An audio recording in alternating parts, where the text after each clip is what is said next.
The esoteric life of Jesus.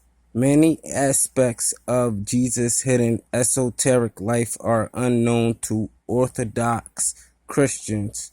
According to them, all significant events in Jesus' life were recorded in the canonical Gospels, and further investigation into the matter is undesirable and unnecessary.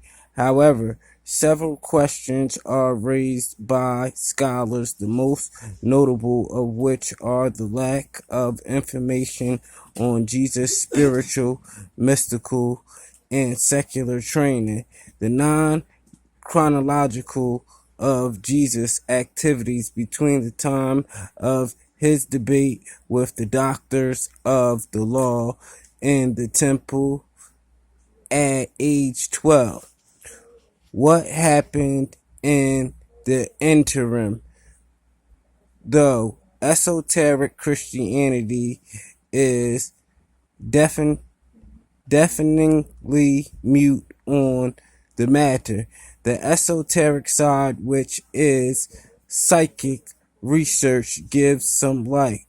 One may readily question the veracity of the information concerning the esoteric side of Jesus' life. We can only say that it is a veracity as the canonical Gospels, and there is more to this assertion than a quick awareness can tell. Much of what follows is based on the book, The Aquarian Gospel of Jesus, a manuscript based on what Levi, an American preacher of the 19th century, witnessed in the Akashic archives. The event and account of Jesus' life described in the book are supported by the findings of other psychics and scholars. Shall describe the items below and compare them to other data. Jesus was born to Essene parents and was a typical child in every regard except that he was extraordinarily clever and precocious. Students of the esotericism think that the three magi who visited the newborn baby are prior incarnations of spiritual masters, familiar to the Theosophists El Morya, Kuthumi, and Dawal Ku. The Magi saw the Star of Bethlehem, which was, esoterically speaking, the highly developed casual body of the initiate Jesus. However, the star is more significant. A poet once wrote of the trailing clouds of splendor that follows every child's birth. The cloud that trailed behind the infant destined to be the Christ shone brightly. In addition, there was a prophecy among the Magi that Zarathustra or Zoroaster had promised his followers that he would return with his angels to guide them. It appears that the Magi thought Jesus was the reincarnation of Zoroaster.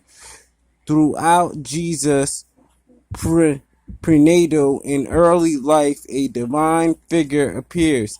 He is known as Gabriel among the parents of Jesus and John the Harbinger.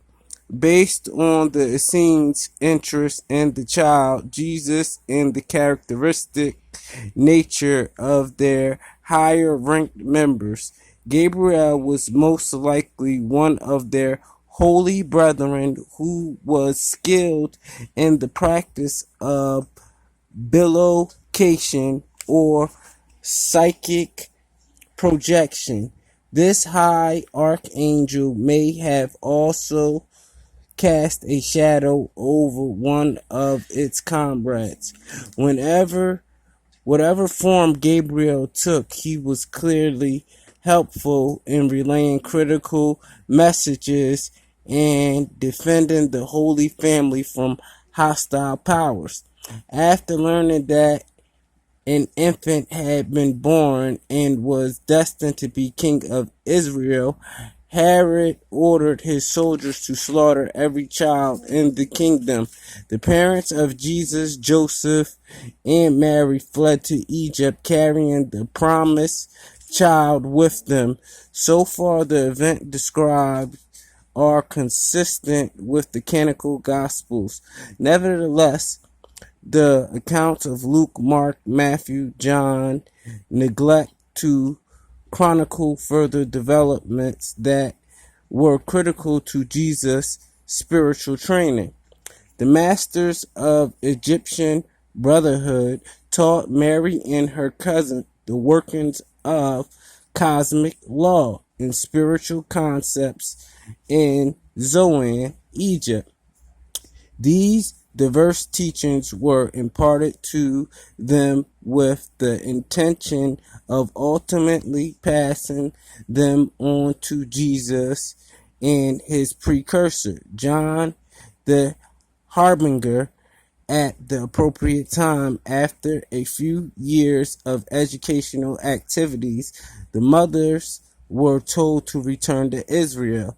As a child, Jesus enjoyed reading the holy scriptures of the world, not just the holy scriptures of the Bible, but the Kodesh text, holy text of all spiritual cultures, kind of like what I'm doing now, such as the Vesta and the Vedas.